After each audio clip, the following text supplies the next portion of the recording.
సొంత ఖర్చులతో వైద్యం చేయించుకున్న వారిని కూటమి ప్రభుత్వం ఆదుకుంటుందని తణుకు ఎమ్మెల్యే అరిమిల్లి రాధాకృష్ణ అన్నారు. పశ్చిమ గోదావరి జిల్లా తణుకు తెలుగుదేశం పార్టీ కార్యాలయంలో ఏర్పాటు చేసిన సమావేశంలో సొంత ఖర్చులతో వైద్యం చేయించుకున్న 36 మందికి 28 లక్షల రూపాయలు సీఎం రిలీఫ్ ఫండ్ చెక్కులు పంపిణీ చేశారు తణుకు ఎమ్మెల్యే రాధాకృష్ణ. ఈ సందర్భంగా ఎమ్మెల్యే రాధాకృష్ణ మాట్లాడుతూ కూటమి ప్రభుత్వం 17 నెలల్లో తణుకులో 5,28,00,000 రూపాయలు సీఎం రిలీఫ్ ఫండ్ చెక్కులు పంపిణీ చేయడం జరిగిందన్నారు. అర్హులైన ప్రతి ఒక్కరిని రాజకీయాలకు అతీతంగా కూటమి ప్రభుత్వం ఆదుకుంటుంది. గత ప్రభుత్వం గడిచిన 5 సంవత్సరాల్లో 5 కోట్ల ఆర్థిక సాయం చేయలేకపోయిందని, కూటమి ప్రభుత్వం 17 నెలల్లో 5,28,00,000 రూపాయలు బాధితులకు అందించిందన్నారు. వైసీపీ ప్రభుత్వం హయాంలో సొంత ఖర్చులతో వైద్యం చేయించుకున్న వారు వెళితే దరఖాస్తులు బుట్టదాఖలు చేశారన్నారు. ఈ రోజు కూటమి ప్రభుత్వం ఎంతమంది బాధితులు ఉన్నా వారిని ఆదుకుంటుందని ఎమ్మెల్యే అరిమిల్లి రాధాకృష్ణ అన్నారు. ఈ కార్యక్రమంలో కూటమి నాయకులు, కార్యకర్తలు పాల్గొన్నారు.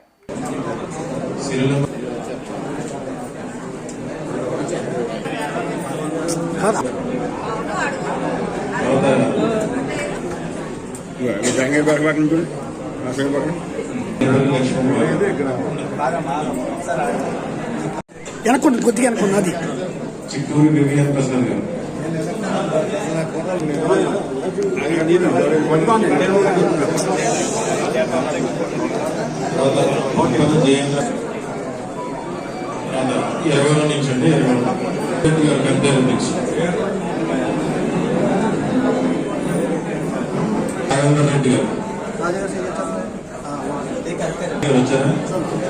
గుర్తుల్లో వరలక్ష్మి గారు అకౌంట్ మేమౌంట్ గారు శీలవంశ లక్ష్మి గారు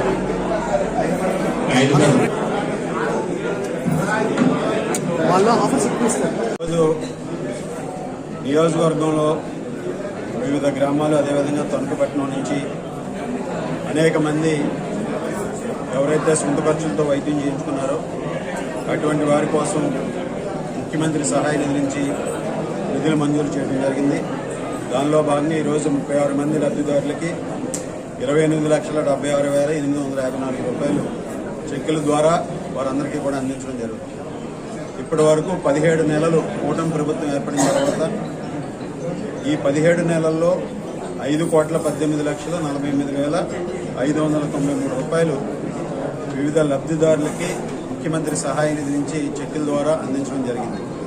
అంటే ఈ ప్రభుత్వం యొక్క చిత్తశుద్ధి, ముఖ్యమంత్రి చంద్రబాబు నాయుడు గారి యొక్క చిత్తశుద్ధి పేద ప్రజల పట్ల, దిగువ మధ్యతరగతి ప్రజల పట్ల ఎవరూ కూడా, ఏ కుటుంబం కూడా వైద్యం పేరుతో ఆర్థిక ఇబ్బందులు పడకూడదు, ఆ కుటుంబం మీద ఆర్థిక భారం పడకూడదు అనే ఒక ఏకైక సంకల్పంతో ముఖ్యమంత్రి గారు పెద్ద మనసుతో ఈరోజు ముఖ్యమంత్రి సహాయ నిధి ద్వారా ఇటువంటి నిధులు అత్యధికంగా మంజూరు చేయడం జరుగుతుంది. కేవలం 17 నెలల్లో 5 కోట్ల పైగా ఈరోజు ఈ ప్రభుత్వం వచ్చిన తర్వాత ముఖ్యమంత్రి సహాయ నిధిని మా నియోజకవర్గంలో ఇచ్చామంటే ఈ ప్రభుత్వం ఏ విధంగా ప్రజల సంక్షేమం పట్ల, ప్రజల ఆరోగ్యం పట్ల ఏ విధంగా బాధ్యతగా వ్యవహరిస్తుందనే దానికి నిదర్శనం ఈ సందర్భంగా తెలియజేసుకుంటున్నాం. మనందరం కూడా చూసాం, గతంలో జగన్మోహన్ రెడ్డి గారి ప్రభుత్వం ఉన్నప్పుడు వైఎస్ జగన్మోహన్ రెడ్డి ముఖ్యమంత్రిగా ఇక్కడ స్థానిక ప్రజాప్రతినిధులు ముఖ్యమంత్రి సహాయ నిధికి అప్లికేషన్లు పెడితే ఆ అప్లికేషన్లకి అతిగతి లేకుండా పోయినటువంటి పరిస్థితి. ఎంతోమంది బాధితులు ఈరోజు మా ఆఫీస్కి వచ్చి మేము గతంలో ఉన్నటువంటి ప్రజాప్రతినిధికి ఆ రోజు అప్లికేషన్లు ఇచ్చాం సీఎం రిలీఫ్ ఫండ్స్ సంబంధించి, కానీ మాకు ఎటువంటి లబ్ధి చేకూరలేదు, కనీసం అప్లికేషన్లు ఎక్కడున్నాయో కూడా తెలిసినటువంటి పరిస్థితి లేదని మాకు చెప్పుకోవడం జరిగింది. ఆ విధంగా కొద్దిమందికి మేము కూడా ఆ అప్లికేషన్లు ట్రేస్ అవుట్ చేసి వాళ్ళకి న్యాయం కూడా చేయడం జరిగింది. అంత బాధ్యత రాహిత్యంగా వ్యవహరించారు ఆ రోజు ఉన్నటువంటి ప్రభుత్వంలో. అధికారంలో ఉండి ఇక్కడ ప్రజలకు ఏ విధంగానూ కూడా సహకరించకుండా కేవలం వాళ్ళ అధికార దర్పానికి, కేవలం వారి అధికార దాహంతో వాళ్ళ అవినీతి కార్యక్రమాలకి ఆ రోజు పనిచేయడం జరిగింది. పేద ప్రజల పట్ల ఎక్కడా కూడా బాధ్యతతో వ్యవహరించినటువంటి పరిస్థితి కనపడలేదు. ఆ విధంగా మనం చూస్తే సీఎం రిలీఫ్ ఫండ్ ద్వారా గత ప్రభుత్వంలో 5 సంవత్సరాల్లో కనీసం 5 కోట్లు కూడా ఇచ్చినటువంటి పరిస్థితి లేదు. ఈరోజు కేవలం 17 నెలల్లో 5,18,00,000 ఇచ్చామంటే ఈ ప్రభుత్వం యొక్క చిత్తశుద్ధి. ఈరోజు దీనికి సంబంధించి ముఖ్యమంత్రి సహాయ నిధికి ఎవరైతే అర్హులు ఉన్నారో, ఎవరైతే బిల్స్ పెట్టుకుంటారో వారందరికీ కూడా రీఎంబర్స్మెంట్, వారికి 1 రూపాయి కూడా ఖర్చు లేకుండా ఇచ్చే విధంగా బాధ్యత తీసుకుని